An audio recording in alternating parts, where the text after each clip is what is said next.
So good morning mga kasaka. Yan po. Yung talungan natin.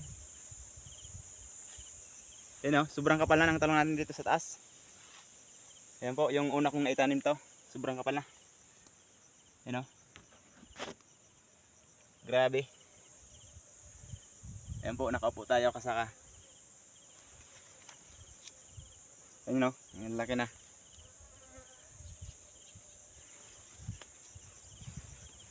Yan, daming bulaklak. Tsaka dami rin sanga. Grabe yung sanga niya. Yan po. Dito sa taas.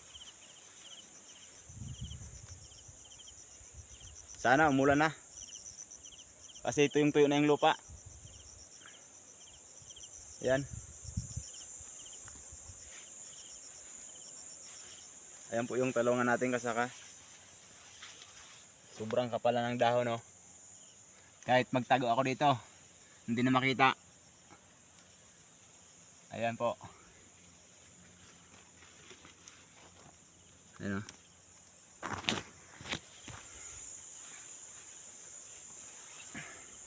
So kahapon nag-harvest tayo ng talong, 120 kilos yung na-harvest natin.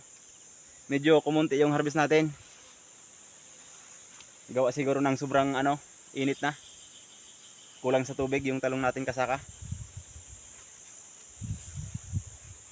Yan po, so ngayon nagdidilig tayo ng talong. Mano-mano lang po yung pagdilig dito. Ayun po yung dalawang drum natin doon sa dulo. Yun yung pinagkukunan ko ng tubig. Pinagkakasya ko lang po dito sa talungan ko.